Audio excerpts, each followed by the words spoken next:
हाम्रो देश नेपालमा पछिल्लो समय विदेशी चासो बढ्दै गएको देखिन्छ। चाहे त्यो एमसीसी होस्, चाहे बीआरआई होस् वा भारतीय कुनै सहयोग अथवा युरोपेली सहयोग, सबैमा निहित स्वार्थ देखिन्छ। ती स्वार्थभन्दा माथि उठेर नेपालले आफ्नो विदेशी नीति निर्माण गर्नुपर्ने विषय उठिरहेको हुन्छ। तर नेपालले विदेशी नीतिमा लगातार चुक गरिरहेकै देखिन्छ। त्यसैले त हुन सक्छ नेपाललाई आफ्नो प्रभावमा राख्न विदेशी विशिष्ट व्यक्तिहरूको यहाँ लगातार भ्रमण पनि भइरहन्छ। नमस्कार, यो न्युज एट टुडे, म हेमराज भट्ट। एमसीसी को सेरोफेरो अनि एसपीपी सम्झौताको विषय सार्वजनिक भइरहँदा नेपालमा अमेरिकी उच्च अधिकारीको भ्रमण निकै बाक्लो भएको थियो। प्रष्ट बुझिन्थ्यो उनीहरूको निहित स्वार्थकै कारण भएका थिए ती भ्रमणहरू। केही समय यता नेपालमा चिनिया उच्च अधिकारीहरूको भ्रमण पनि निकै बाक्लिएको छ। अमेरिका र चीनबीच शीत युद्ध जस्तो स्थितिमा नेपालमा यी भ्रमणले दुवै देशले नेपाललाई भू राजनीति रूपमा महत्त्वपूर्ण ठानेको भन्ने स्पष्ट हुन्छ। अहिले पनि नेपालमा चिनिया कम्युनिस्ट पार्टी विदेश विभाग प्रमुखको भ्रमण भइरहेको छ। पछिल्लो समय चिनिया कम्युनिस्ट पार्टीका नेताहरूको नेपाल भ्रमण बाग्लिँदै गएको छ। विश्वका अन्य मुलुकबाट सामान्यतः सरकारका प्रतिनिधिहरू आए पनि चीनबाट पार्टीका नेता बढी नेपाल आएको देखिन्छ। केही दिन यता चिनिया कम्युनिस्ट पार्टीका विदेश विभाग प्रमुख लिउ जियानचाओ नेपाल भ्रमणमा छन्। लिउ नेपालमा अमेरिकी सहयोग मिलेनियम च्यालेन्ज कर्पोरेसन एमसीसी सम्झौता अनुमोदन भएपछि नेपाल भ्रमण गर्ने दोस्रो उच्च चिनिया अधिकारी हुन्। यस क्रममा उनले प्रधानमन्त्री र राष्ट्रपति लगायत विभिन्न राजनैतिक दलका नेतासँग भेट्ने कार्यक्रम छ। भेटमा उनले नेपालको आन्तरिक मामिलामा चीनले हस्तक्षेप नगर्ने वचन दिएको बताइएको छ। उनी नेपाल भ्रमण आउनु अहिले विशेष गरी आम जनमानसमा चासोको विषय पनि बनेको छ। गत चैतमा पनि चिनिया विदेश मन्त्री वाङ यीले नेपाल भ्रमण गरेका थिए। चीनले नेपालमा दुई देशबीचको द्विपक्षीय सम्बन्ध र सुरक्षा मामिलालाई मात्र नभई राजनैतिक दलहरूबीचको सम्बन्धलाई समेत जोड दिने गरेको छ। नेपालमा राजतन्त्र रहँदा दरबारसँग नजिक रहेर काम गरेको उत्तरी छिमेक चीनले 2062-63 को दोस्रो जनआन्दोलनपछि भने नेपाल सरकारसँग एक चीन नीति र द्विपक्षीय सम्बन्धमा बढी जोड दिएको थियो। बदलिँदो भूराजनैतिक र यसले आफ्ना छिमेक मार्फत आफ्नै देशमा समेत पार्न सक्ने प्रभावलाई ध्यानमा राखेर चीनले 2074 सालदेखि भने नेपालमा दलहरूसँग सम्बन्ध विस्तार गर्न थाल्यो। त्यसमा चीनको पहिलो प्राथमिकता रह्यो नेपालका कम्युनिस्ट पार्टीहरूबीच एकता गराउने, एउटै विचारधारा भएको कारण काम गर्न सहज हुने भन्दै चीनले नेपालका दुई ठूला कम्युनिस्ट पार्टीहरू एमाले र माओवादी केन्द्रलाई 5 वर्ष अघिको आम निर्वाचनमा सँगै मिलेर जानका लागि सहजीकरण गरेको थियो, जसलाई नेपालका कम्युनिस्ट नेताहरूले चीनले नेपालका कम्युनिस्ट पार्टीमाथि सद्भाव राख्नु स्वाभाविक भन्दै टिप्पणी गरेका थिए। अर्कोतर्फ कांग्रेसका नेताहरूले काठमाडौँको पार्टीलाई बेजिङबाट चलाएको आरोप लगाएका थिए। 2076 को पहिलो सातातिर सी जिनपिङ विचारधारामाथि सीपीसी र तत्कालीन नेकपा बीच काठमाडौँमा छलफल भएको थियो। उक्त छलफल सहभागी हुन सीपीसी विदेश विभागका तत्कालीन प्रमुख सोङ ताओ नेपाल आएका थिए। तर सो अवसरमा तत्कालीन नेकपाका विदेश विभाग प्रमुख माधव कुमार नेपाल र सीपीसीका विदेश विभाग प्रमुख सोङ बीच भातृ सम्बन्ध स्थापना गर्ने सम्झौता पत्रमा हस्ताक्षर भएको थियो। त्यस लगतै 2076 असोज 25 र 26 मा चीनका राष्ट्रपति सी जिनपिङले 2 दिने राजकीय भ्रमण गरे। उक्त भ्रमण चीनबाट त्यस स्तरमा 23 वर्षपछि भएको नेपाल यात्रा थियो। सीले सो भ्रमणमा चीन र नेपाल बीचको सम्बन्ध रणनीतिक साझेदारी भएको बताएका थिए। त्यसैगरी 2077 मङ्सिर 14 मा चीनका रक्षा मन्त्री वेइ फेङहे एक दिने नेपालको औपचारिक भ्रमणमा आएका थिए। त्यस अवसरमा दुई मुलुकबीच सैन्य सहकार्यको बारेमा पनि छलफल भएको थियो। नेपाली सेना र चिनिया जनमुक्ति सेनाले द्विपक्षीय सैनिक अभ्यास पनि गर्दै आइरहेका छन्। नेपालमा कोरोना संक्रमण र तत्कालीन नेकपाको विवाद एकैपटक जस्तै भयो। नेकपा विवादमा रुमलिन थालेपछि काठमाडौँ स्थित चिनिया राजदूत हौएन्सीले बालुवाटार, खुमलटार, कोटेश्वर, डल्लु र शीतल निवास भ्रमण पटक पटक गरेर पार्टी विवादलाई मिलाउनको लागि सहजीकरण गर्ने प्रयास गरिन्। त्यसबेला उनले नेकपा विवादमा सहजीकरण गरिदिएको चर्चा भएको थियो। तर 2077 पुस 5 मा ओलीले प्रतिनिधि सभा विघटन गरेपछि विकसित घटनाक्रमसँगै नेकपा छिन्न भिन्न भएको थियो। अहिले एमाले सत्ता बाहिर छ भने सत्ताको नेतृत्व गरेको काङ्ग्रेसलाई माओवादीको साथ छ। विशेष गरी केही वर्ष यता चीन आक्रामक रूपमा अगाडि आएको देखिएको छ। मिलेनियम च्यालेन्ज कर्पोरेसनमा स्टेट पार्टनरसिप प्रोग्रामका सम्बन्धमा अस्वाभाविक र अनुचित चिनिया टिप्पणी यसैको उदाहरण बन्न सक्छन्। नेपालको राजनीतिमा चीनको अनपेक्षित सक्रियता बढ्नु अहिले चासोको विषय बनेको छ। पछिल्ला दिनमा देखिएका विवादले भने चीनको नियतप्रति पनि जनमानसमा सन्देह बढ्दै गएको छ। चिनिया कम्युनिस्ट पार्टीका नेताले नेपालका कम्युनिस्टहरू एक हौन वा एक छत्र राज गरून् भन्ने चाहना राख्नु त अनुचित नमानिएला, तर पार्टीहरूबीच एकता गराउन हुने दौडधुप र लगानी भने पक्कै पनि नेपालको आन्तरिक मामिलामा गरिएको हस्तक्षेप हो भन्ने पनि विश्लेषण हुन थालेको छ। तर चिनिया कम्युनिस्ट पार्टीका विदेश विभाग प्रमुख लिउको नेपाल भ्रमणलाई सामान्य रूपमा लिनुपर्ने परराष्ट्रविद बताउँछन्। चीनको कम्युनिस्ट पार्टीले नेपालको कम्युनिस्ट पार्टीहरू नफुटोस् भन्ने चाहेको छ। त्योभन्दा अगाडि इन्डियाको कम्युनिस्ट पार्टी सिपिएम को सुरजित सिंह सीताराम येचुरीहरूले प्रयास गरिकन मनमोहन अधिकारी र मदन भण्डारीको पार्टीलाई एक बनायो र चाहिँ अनि अमेरिकाको कम्युनिस्ट पार्टीले नेपालको माओवादीहरूलाई एकजुट बनाउने बलियो बनाउने काम गर्यो र उसले सी कम्पोसादेखि लिएर यो गुन्जालाहरूको सङ्गठनलाई मद्दत गर्यो भने संसारभरिका अमेरिकामा बस्ने कम्युनिस्ट होस्, चाइनामा बस्ने कम्युनिस्ट होस्, इन्डियामा बस्ने कम्युनिस्ट होस्, कम्युनिस्टको एकता चाहन्छ र कम्युनिस्ट विरोधीहरू कम्युनिस्टहरूलाई फुटाउन चाहन्छ। आफ्नो चाहिँ काङ्ग्रेसभित्र पनि नफुट, मिलेर जाऊ, बरु उनीहरूसँग एलायन्स नगर भन्न आउँछ। यसैले यो कुनै आश्चर्यको कुरा भएन। विचार मिल्नेहरूलाई एक हो भन्न पनि आउने रहेछ, विचार नमिल्नेलाई फुटाउनु पनि आउने रहेछ। यो जगजाहेर भइसक्यो, यो ओपन सेक्रेट भइसक्यो। नेपालमा आएर कुनै एउटा पार्टीलाई भेटेको भए यसलाई आश्चर्यको विषय मान्न सकिने उनी बताउँछन्। नेपाल भ्रमणमा रहेका लिउले सुरुवातमा कम्युनिस्ट भन्दा काङ्ग्रेसकै सभापतिलाई भेटेको हुँदा पनि यसलाई सामान्य मानिएको छ। एक चीन नीतिमा नेपालको राष्ट्रिय सहमत जुटोस्, चीन विरोधी गतिविधि नगरोस् र नेपालको भूमिलाई रणभूमि नबनाउन् भन्ने चीनको चाहना रहेको उनी बताउँछन्। अब उनीहरूले आएर कम्युनिस्टलाई भन्दा पहिले काङ्ग्रेसलाई भेट्यो, प्रधानमन्त्रीलाई भेट्यो, तपाईँहरूलाई प्राथमिकता छ भन्यो। चाइना भ्रमणको निम्ता देउबालाई दियो, चाइना भ्रमणको निम्ता त पहिले नै परराष्ट्र मन्त्रीलाई दिइसकेका थियो भने यहाँ चाहिँ प्रतिपक्षलाई पनि भेट्यो, यो राजनीतिक गठबन्धनभित्रका घटकहरूलाई पनि भेट्यो, राष्ट्रपतिलाई पनि आज भेट्यो। भन्दाखेरि अब यसले के देखाउँछ भन्दाखेरि एउटा पार्टीलाई मात्र भेट्न आएको भए पो एकातिर लागेको हुन्छ। सबै पार्टीलाई भेटेर एक चीन नीतिमा नेपालको राष्ट्रिय सहमति हुर्कोस् भन्ने चाह, चीन विरोधी गतिविधि गर्न नदिनमा र एसपीपी जस्ता मा सही नगरोस् भन्न चाहिँ आएको हो। नेपालले सबै दलले हामी एक चीन नीतिमा दिँदैछौँ, चीन विरोधी गतिविधि गर्न दिन्नौ भनेर भने। अब यसले के कुरा जाहेर गर्छ भन्दाखेरि अमेरिकासँग पनि हामीले सबै प्रकारको सम्बन्ध बढाउनु हुन्छ, चीनसँग पनि सबै प्रकारको सम्बन्ध बढाउनु हुन्छ, इन्डियासँग पनि सबै प्रकारको सम्बन्ध बढाउनु हुन्छ। नहुने कुरा के हो भन्दाखेरि द्विपक्षीय सम्बन्ध बढाऊ, बहुपक्षीय गठबन्धन एक अर्कोको विरुद्धमा नगरौँ, नेपालको भूमिलाई रणभूमि नबनाऊ, तिमीहरूको फुटबल ग्राउन्ड बनाउने होइन। नेपाल अमेरिकाले त चाइनासँग कम्पिटिसनमा गाह्रो भइरहेछ, नेपाललाई विरोधमा होल्ने। यसैबीच आज लिउले नेकपा एमालेका अध्यक्ष एवं पूर्व प्रधानमन्त्री केपी शर्मा ओलीसँग पनि भेटवार्ता गरेका छन्। भेटमा विदेश विभाग प्रमुख लिउले क्षेत्रीय राजनीति र अन्तर्राष्ट्रिय राजनीतिमा आइरहेको बदलावका बारेमा विशेष छलफल गरेका छन्। यस्तै नेकपा एमालेका विदेश विभाग प्रमुख डाक्टर राजन भट्टराईले दुवै पक्षबाट पारस्परिक हित र सम्बन्ध अघि बढाउने बारेमा छलफल भएको बताए। यस्तै लिउले चीनले नेपालको विकासलाई निरन्तर रूपमा अघि बढाउन चाहेको उल्लेख गरेको प्रमुख भट्टराईले बताए।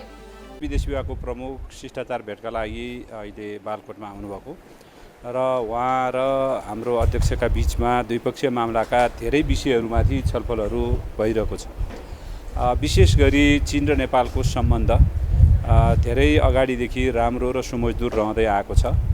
आजको बदलिँदो परिवेश जुन छ, क्षेत्रीय राजनीतिमा आइरहेको बदलाव र अन्तर्राष्ट्रिय राजनीतिमा आइरहेका बदलावहरूसँग पनि चीन र नेपालका जुन सम्बन्धका आधारहरू थिए हिजो हामीले तय गरेका, अर्थात् हामी पारस्परिक समानताका आधारमा दुईटा स्वतन्त्र र सार्वभौम सम्पन्न मुलुकको एक अर्काको आन्तरिक मामलामा हस्तक्षेपको सिद्धान्त र एकले अर्कालाई पारस्परिक हित र लाभका आधारमा सम्बन्ध अगाडि बढाउने जुन हाम्रा आधारभूत मान्यताहरू थिए, ती मान्यताहरू अहिले पनि कायम छन् र तिनै मान्यताहरूका आधारमा अगाडि बढ्नुपर्छ भन्ने कुरामा दुवैतर्फको छलफलका क्रममा यी दुवैतर्फबाट प्रतिबद्धताहरू जाहेर भएको छ। त्यसै गरी चीनले नेपाललाई अत्यन्त नजिकको मित्र राष्ट्र र उसले हिजोदेखि नै हामीलाई जुन हाम्रो विकासको साझेदार, एउटा महत्त्वपूर्ण र भरपर्दो साझेदार मुलुकका रूपमा रहँदै आएको र त्यसलाई निरन्तर रूपमा अगाडि बढाउन चाहेको कुरा चीनका तर्फबाट राख्नुभएको छ भने नेपालका तर्फबाट हामीले जुन विगतदेखि नै लिँदै आएको चीनप्रति एक चीनको नीति र सँगसँगै नेपाली भूभाग चिनिया वा अरू कुनै पनि राष्ट्रका मित्र राष्ट्रका विरुद्ध प्रयोग हुन नदिने हाम्रो जुन पुरानो प्रतिबद्धता हो, त्यो प्रतिबद्धतामा नेकपा एमाले प्रतिबद्ध छ र त्यसलाई निरन्तर रूपमा हामी अगाडि बढाउन चाहन्छौँ भन्ने कुरा चाहिँ हाम्रो अध्यक्षका तर्फबाट उहाँले राख्नुभयो। भेटमा नेपालको कम्युनिस्ट पार्टीको मिलाप र एकीकरणको कुरा आन्तरिक कुरा भएकोले चीनले यसमा कुनै धारणा नराख्ने चिनिया पक्षले स्पष्ट पारेको छ। नेपालको आर्थिक स्थिति श्रीलङ्काको जस्तो हुने त होइन भन्ने आशंका लगातार व्यक्त भइरहेको छ। सोमबार मात्र विपक्षी दलका नेता केपी शर्मा ओलीले पनि नेपालको आर्थिक स्थिति श्रीलङ्काको जस्तो बनाउन लागि आरोप लगाए। तर यसैबीच नेपाल राष्ट्र बैंकले मौद्रिक नीति सार्वजनिक गर्ने तयारी भइरहँदा नेपालको आर्थिक स्थिति सुधारोन्मुख देखिएको तथ्याङ्क आएको छ। राष्ट्र बैंकले तथ्याङ्क अनुसार पनि नेपालमा घट्दै गएको भनिएको विदेशी मुद्रा सञ्चिति बढ्दै गएको देखिन्छ। अन्य सूचक पनि सकारात्मक देखिएका छन्। पछिल्लो समय देशका आर्थिक सूचाङ्क कमजोर भएर देशको आर्थिक स्थिति अप्ठ्यारो अवस्थामा पुगेको आकलन भइरहेको छ। तर सोमबार राष्ट्र बैंकले सार्वजनिक गरेको पछिल्लो 11 महिनाको तथ्याङ्कले आर्थिक तथा वित्तीय स्थितिमा सुधारको संकेत गरेको छ। रित्तिँदै गएको विदेशी मुद्राको सञ्चिति जेठमा केही बढेको छ। त्यस्तै शोधनान्तर घाटामा पनि थोरै सुधार आएको छ। विश्वव्यापी महँगी, घट्दो रेमिट्यान्सले विदेशी मुद्राले सञ्चिति पर्याप्तता बढाएर 6.73 महिना पुर्याएको छ। जेठमा 17 करोड अमेरिकी डलर थपिएर सञ्चिति 9 अर्ब 45 करोड पुगेको छ। वैशाखमा 9 अर्ब 28 करोड सञ्चिति थियो। नेपालमा विदेशी मुद्राको मुख्य स्रोत रेमिट्यान्स हो। चालु आर्थिक वर्षको वैशाखसम्म अघिल्लो वर्षको तुलनामा लगातार घटिरहेको रेमिट्यान्स पनि जेठमा केही बढेको छ। कोरोना महामारीको असर कम भएसँगै श्रम गन्तव्य मुलुकहरूले नेपाली कामदार लैजाने क्रम बढेपछि त्यसको प्रभाव रेमिट्यान्समा परेको देखिन्छ। राष्ट्र बैंकका अनुसार जेठमा 75 करोड रेमिट्यान्स भित्रिएको छ। यो आर्थिक वर्षमा सबैभन्दा कम माघमा 60 करोड डलर मात्रै आएको थियो। विदेशी मुद्राको अर्को स्रोत पर्यटन क्षेत्रमा पनि सुधार आउन थालेको संकेत देखिएको छ। जुन महिनामा 46,957 विदेशी पर्यटक नेपाल भित्रिएका छन्। अप्रिलमा 58,348 पर्यटकको आगमन भएको थियो। पछिल्लो साता महिनामा सबैभन्दा बढी भारतीय पर्यटक भित्रिएका छन्। पर्यटकीय गन्तव्य मुलुकमा अझै प्रतिबन्ध छ। छिमेकी देश भएकाले भारतीय पर्यटक सजिलै नेपाल घुम्न आइरहेका छन्। सञ्चितिमा परेको चापले बढ्दै गएको शोधान्तर घाटामा पनि जेठमा कमी आएको छ। जेठ मसान्तसम्म शोधान्तर घाटा 269 अर्ब 81 करोड रहेको राष्ट्र बैंकको तथ्याङ्क छ। वैशाखमा यस्तो घाटा 288 अर्ब 5 करोड थियो। यो बर्खामा नेपालले भारतलाई झन्डै 2 अर्बको बिजुली निर्यात गरेको छ। सञ्चितिमा यसको अंश थोरै भए पनि यसलाई सकारात्मक सुरुवातको रूपमा हेरिएको छ। यस्तै केही उद्योगले सिमेन्टको पनि निर्यात थालिसकेका छन्। वैदेशिक रोजगारमा जाने कामदारको संख्या बढ्नुका साथै रेमिट्यान्समा वृद्धि देखिए पनि बैंकिङ च्यानलमा नआउने समस्या भने बढ्दो छ। गत आर्थिक वर्षमा कोरोनाका कारण विदेशी नेपालीको संख्या शून्य जस्तै थियो। कोरोना त्रासले कतार, मलेसिया लगायतका श्रम गन्तव्य मुलुकले नाका बन्द राखेपछि धेरैले विदेश जान पाएनन्। छुट्टीमा घर फर्किएका श्रमिक पनि स्वदेशमै बेरोजगार भएर बस्न बाध्य भए। कोरोनाका कारण 2 वर्षदेखि ठप्प रहेको 5 महिना अघिदेखि नै कामदार लिन सुरु गरिसकेको छ, त्यो पनि आप्रवासी कामदारको पारिश्रमिक बढाएर। यस्तै कतार, संयुक्त अरब इमिरेट्सले पनि कामदार लैजान थालेका छन्। राष्ट्र बैंकको तथ्याङ्क अनुसार पछिल्लो 11 महिनामा 3 लाख भन्दा बढीले वैदेशिक रोजगारीका लागि श्रम स्वीकृति लिएका छन्। त्यस्तै पुनः श्रम स्वीकृति लिनेको संख्या पनि 2,59,011 पुगेको छ। कोरोनापछि नेपाल जस्ता अर्थव्यवस्था तग्रिने प्रयासमा रहँदै गर्दा 2 ठूला शक्ति राष्ट्र रुस र युक्रेनको युद्धले फेरि चुनौती सृजना गर्यो। स्टिल, इन्धन, खाद्यान्न लगायत वस्तुको भाउ आकाशियो। आयातमा निर्भर नेपालले महँगो आयात गर्नुको विकल्प रहेन। विदेशी मुद्राको ढुकुटी खस्किँदै गइरहेको थियो। भएको सञ्चित पनि महँगो सामान आयातमा खर्च हुन थाल्यो। रुस र युक्रेनको युद्ध मत्थर बन्दै गएकाले त्यसको प्रभाव इन्धनको कच्चा तेलको मूल्यमा देखिन थालेको थियो। अहिले विश्व बजारमा कच्चा तेलको मूल्य प्रति ब्यारेल $100 सम्म पुगेको छ। 11 महिनामा भित्रियो $51 करोड रेमिट्यान्स। यो महिनामा रेमिट्यान्स आय 3.8% बढेर $7.51 करोड भित्रिएको छ। वैशाखमा रेमिट्यान्स आयमा 0.2% को वृद्धि दर थियो। अमेरिकी डलरमा रेमिट्यान्स आय 1.5% वृद्धि भई $7.51 करोड पुगेको छ।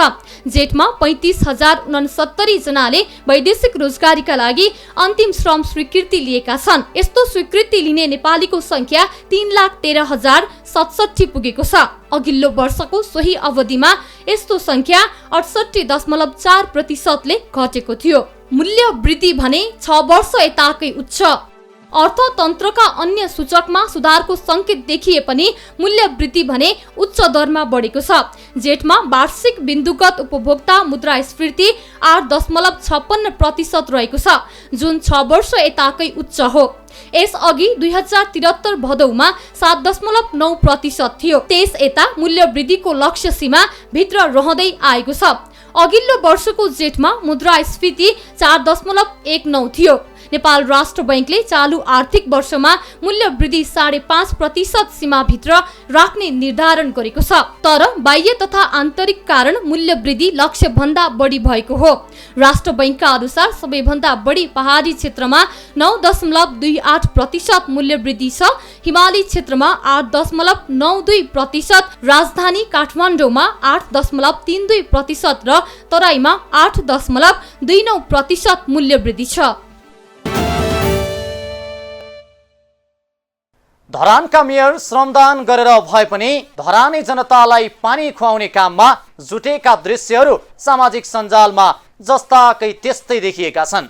स्वतन्त्र उम्मेदवारका रूपमा निर्वाचित मेयर हर्क साम्पाङले आम जनताको मन झन्झन जित्दै गएको श्रमदानमा उनले पाएको जनताको साथबाट प्रष्ट हुन्छ।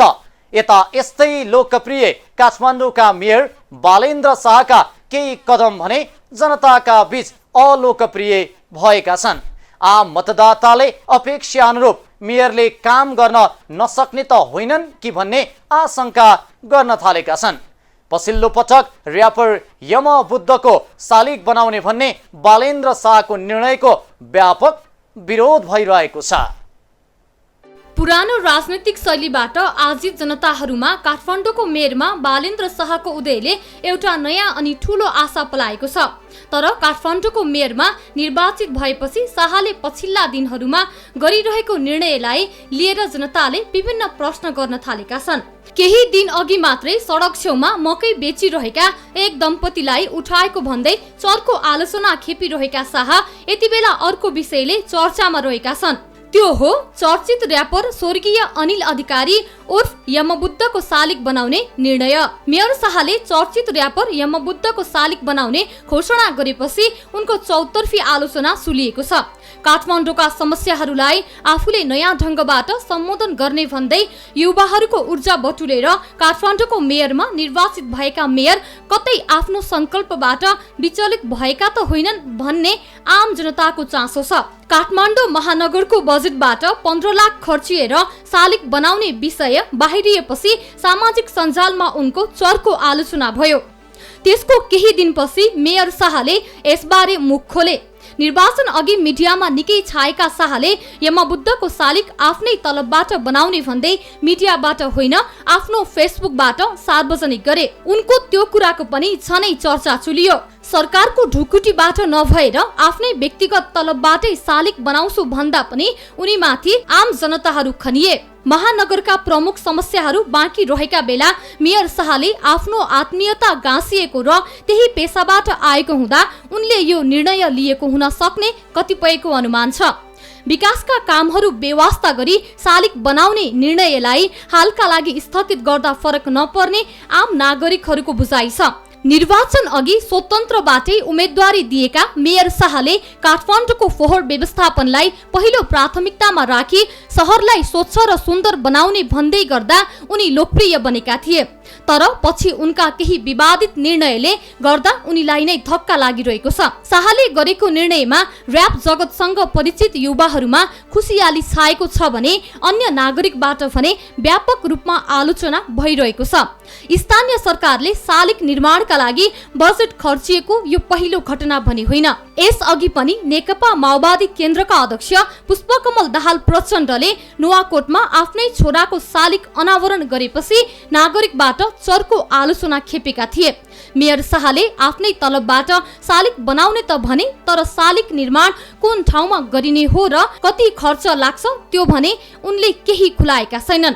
शाहकै स्वकीय सचिवबाट 15 लाखमा शालिग निर्माण हुने कुरा विभिन्न सञ्चार माध्यमहरूमा आएको छ।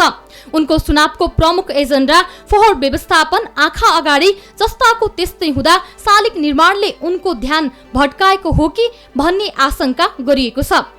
उनले काठमाडौँको फोहोर व्यवस्थापन नगरेसम्म खादा र माला पनि नलगाउने भन्दै निर्वाचित भएका केही दिनमै फोहोर व्यवस्थापनको केन्द्र सिस्टोलमा पुगेका थिए। उनले काठमाडौँवासीका आधारभूत आवश्यकताहरू शिक्षा, स्वास्थ्य, खानेपानी, विद्यालय, बाटोघाटो लगायत थुप्रै काम गर्न बाँकी छन्। को हुन् यमबुद्ध? मेयर शाहले शालिग बनाउने भनेका यमबुद्धको पनि यति बेला चर्चा भइरहेको छ। यमबुद्धले नेपालमा र्याप जगतमा ठूलो योगदान दिएका थिए। धनकुटाको लुकुवामा जन्मिएका यमबुद्ध सानै उमेरदेखि काठमाडौँ बसेका थिए भने उनको गीत सङ्गीत र कला क्षेत्रमा रुचि थियो। कालान्तरमा उनी र्याप गायन मार्फत नेपाली कला तथा सङ्गीतको क्षेत्रमा स्थापित बन्न सफल भएका थिए। राजनीतिकर्मी अम्बिका प्रसाद अधिकारीका छोरा भए पनि उनी राजनीतिसँग टाढै रहे। नेपाली राजनीतिको विकृतिमाथि प्रश्न उठाउँदै उनले कयौं गीत गाएका थिए जुन युवा वर्गका माझमा निकै लोकप्रिय थियो। यमबुद्धका गीत आज पनि उत्तिकै लोकप्रिय छन्। नेपाली हिपहप क्षेत्रमा उनको निकै ठूलो योगदान छ। उनले हिपहप गीतका माध्यमबाट समाजमा जरो गाडेर बसेका कुरीति, बेथिति लगायत गलत प्रवृत्तिलाई खबरदारी गर्दै आएका थिए। यमबुद्धले नेपालको निम्ति हिपहपको क्षेत्रमा उल्लेखनीय योगदान दिएको कुरा आम जनताले स्वीकार्दै आएका छन्। उनका केही रचना र र्यापले समाजको भाषा बोल्ने विसङ्गति र विकृतिका विरुद्ध आवाज उठाउने काम पनि गरेका छन्। यसरी समाजमा घटित विविध कुरालाई उतार्ने गरेका यमबुद्ध 30 वर्षको निकै कलिलो उमेरमा नै आत्महत्या गरी यस संसारबाट विदा भए। उनको साथी नामक गीत आज पनि नेपाली हिपहप जगतमा निकै रुचाइने गीत मध्ये पर्छ। यसरी र्याप गाउँदै युवा वर्गका ढुकढुकी बनेका यमबुद्ध छिट्टै अस्ताए। बेलायतको राजधानी लन्डनमा उनी झुन्डिएको अवस्थामा फेला परेका थिए। उक्त घटनापछि नेपाली हिपहप जगतलाई निकै ठूलो धक्का पुग्यो। उनको नामले पनि अनौठो परिभाषा दिएको छ। यमबुद्ध अर्थात् बुद्धलाई शान्ति र उज्यालोको प्रतीक मानिन्छ भने यमलाई मृत्युका देवता मानिन्छ। यसरी दुई अलग अर्थको नाम बोकेर र्याप सङ्गीतलाई उचाइमा पुर्याउन उनको उल्लेखनीय योगदान छ। 30 वर्षको उमेरमा 2073 माघ 1 गते 14 जनवरी 2017 मा अनिल अर्थात् यमबुद्ध बेलायतको राजधानी लन्डनको साउथ ह्यारो स्थित घरमा मृत भेटिएका थिए। त्यहाँ उनी श्रीमतीसँगै ससुरालीका सदस्यसँग बस्थे। त्यो दिन बिहान 6 बजे उनी बाथरुमको झ्यालमा बेल्टको पासो लगाएको अवस्थामा मृत भेटिएका थिए। पोस्टमार्टम र बेलायत प्रहरीले त्यो आत्महत्या भएको निष्कर्ष निकालेको थियो। भनिन्छ शिखरमा पुग्नुभन्दा शिखरमा टिकिरहन निकै गाह्रो हुन्छ। स्वतन्त्र रूपमा स्थानीय निर्वाचन जितेर आएका जनप्रतिनिधिको अवस्था पनि त्यस्तै भएको छ। जनताको मन जितेर जनप्रतिनिधि त भइयो, तर आफूले जनतालाई गरेको वाचा कसरी पूरा गर्ने? त्यही वाचा पूरा गर्ने दबावका कारण पनि कतिपय बेला यस्ता निर्णय पनि हुन्छन् जसले उनीहरूको लोकप्रियतामा नै असर पार्छ। काठमाडौँका मेयर बालेन्द्र शाहलाई पनि अहिले त्यस्तै भएको छ। हवस् त आजलाई न्युज एट टुडे यति नै। हामी सबै बिदा चाहन्छौँ। नमस्कार।